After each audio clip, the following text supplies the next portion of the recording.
என் பெயர் சரவணன். வயது 25. சொந்த ஊரு விழுப்புரம். சென்னையில் வீடு எடுத்து தங்கியிருக்கிறேன். நான் சேல்ஸில் வேலை செய்கிறேன். என்னுடைய எதிர் வீட்டில் ஒரு ஆண்டி இருக்கிறாள். அவள் கணவன் எலக்ட்ரிக்கல் வேலை செய்கிறான். அவளுக்கு 40 வயது. அந்த ஆண்டி பேர் மகாலட்சுமி. 2 குழந்தைகள் உள்ளன. அவள் ஒரு அழகான தேவதை. அவளுடைய பின் அழகு சூப்பரா இருக்கும். அவளையே பார்த்து கொண்டிருப்பேன். அவள் கண்கள் அழகாக இருக்கும். நான் என்றும் வேலை முடிஞ்சு வீட்டுக்கு வரும்போது அவளோட வீட்டையே பார்த்துட்டு வருவேன். மாலை 5 மணிக்கு அவள் கோலம் போட வருவாள். நான் என் வீட்டு வாசல் படி இருந்து அவள் கோலம் போடுவதை பார்ப்பேன். அவள் குனிந்து கோலம் போடும்போது செமையா இருக்கும். நான் அவளை பார்ப்பதை அவள் பார்ப்பாள். ஒரு நாள் எங்கள் அம்மா அவள் வீட்டுக்கு போய் பச்சை மிளகாய் வாங்கிட்டு வான்னு சொன்னார்கள். நானும் அவள் வீட்டுக்கு போய் ஆண்டி என்று அழைத்தேன். அவள் மெதுவாக கதவை திறந்தாள். செம அழகாக இருந்தா நைட்டியில. என்ன வேண்டும் தம்பி என்று கேட்டாள். நான் அவங்க அழகை பார்த்து உறைஞ்சு போயிட்டேன். ஆண்டி அம்மா பச்சை மிளகாய் வாங்கிட்டு வர சொன்னாங்கன்னு கேட்டேன். அவள் அதற்கு உள்ளவா என்று என்னை உள்ளே அழைத்தாள். நானும் உள்ளே போனேன். என்ன சாப்பிடுகிறாய் என்று என்னிடம் கேட்டாள். எதுவாயிருந்தாலும் ஓகே என்று சொன்னேன். காஃபி போட்டு தரேன் உட்காருன்னு சொல்லிட்டு கிச்சனுக்கு போயிட்டா. தம்பி இங்க வான்னு கிச்சனுக்கு கூப்பிட்டா. எனக்கு கையும் ஓடலை காலும் ஓடலை. நான் கிச்சனுக்கு போய் என்ன ஆண்டின்னு கேட்டேன். அவள் காஃபி வேண்டுமா இல்லை நான் பால் வேண்டுமான்னு கேட்டா. எனக்கு செமையா மூடு ஆகிடுச்சு. காஃபி போதும்னு சொல்லிட்டேன். சரிடா நீ உள்ள போய் உட்காரு, நான் எடுத்துட்டு வரேன்னு சொன்னா. நானும் காஃபி குடிச்சிட்டு ஆண்டி கூட பேசிட்டு இருந்தேன். அவள் என்கிட்ட உனக்கு படிக்கும் பொது ஏதாச்சும் டவுட்ஸ் இருந்துச்சுன்னா கேளு, நான் சொல்லித்தரேன்னு சொன்னா. என்ன நான் கோர்ஸில் MPA கவுன்சிலன்ட் போட்டு இருந்தேன். நானும் சரி ஆண்டின்னு சொல்லிட்டு வீட்டுக்கு வந்துட்டேன். என்னால் மூடு தாங்க முடியல. பாத்ரூம்குள்ளே போய் 2 நிமிஷம் கழிச்சு வந்தேன். நான் தினமும் அவள் வீட்டுக்கு போக ஆரம்பித்தேன். அவளை பார்க்கும் போதெல்லாம் சொர்க்கம். ஃப்ரெண்ட்ஸ் சும்மா சொல்கிறேன்னு நினைக்காதீங்க, செம்ம அழகாக இருப்பா. அவளை பார்த்துக்கிட்டே இருக்கலான்னு தோணும். அவளுடன் தான் நெருக்கமாக இருக்கும், பொது செமையாக இருக்கும்.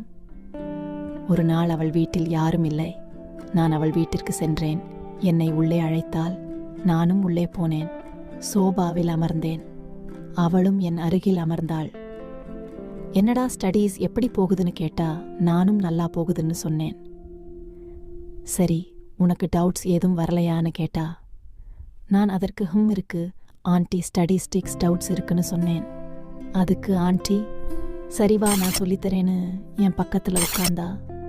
எனக்கு செம மூடு ஏறிடுச்சு. அவளுடைய தோள்கள் கைகள் என் மீது பட்டது. எனக்கு மூச்சு வாங்கிடுச்சு. ஸ்டாட்டிஸ்டிக்ஸ் சொல்லி கொடுத்துட்டே இருந்தா என்னால் கவனிக்கவே முடியல. சடனாக நான் ஆண்டி நான் வீட்டு வரைக்கும் போயிட்டு வரேன்னு சொல்லிட்டு நான் வேகமாக வந்து நேராக பாத்ரூமுக்கு போனேன். என்னோட பொருளை எடுத்து தாறுமாறாக மேலும் கீழுமாய் அடித்தேன். ரொம்ப டயர்டாகிடுச்சு. நான் பெட்ரூமுக்கு போய் தூங்கிட்டேன். நாளை மறுநாள் நான் வேலைக்கு செல்லவில்லை. மொட்டை மாடியிலிருந்து அவள் வீட்டை பார்த்து கொண்டே இருந்தேன். அவள் கணவன் குழந்தைகள் வேலைக்கும் பள்ளிக்கும் சென்றனர். அவள் வீட்டின் வெளியே என்னை ஒரு கண்ணால் பார்த்து கொண்டே அவர்களை வழி அனுப்பினாள். பிறகு நானும் அவளும் கொஞ்ச நேரம் பார்த்து கொண்டே இருந்தோம். அவள் உள்ளே சென்றாள். எனக்கு நிச்சயமாக தெரியும் இன்னைக்கு சம்பவம் இருக்குன்னு. ரொம்ப பயமா இருந்துச்சு. ஆனா என்ன அவ மயக்கிட்டா. அவளுக்காக என்ன வேண்டுமானாலும் செய்யலாம் போல தோணும். நான் ரொம்ப யோசிச்சேன், ஏதாச்சும் ப்ராப்ளம் வருமானு யாராச்சும் உள்ள பண்ணும்போது உள்ள வருவாங்களான்னு பயமா இருந்துச்சு. ஆனா ரிஸ்க் எடுக்கலாம்னு தோணுச்சு.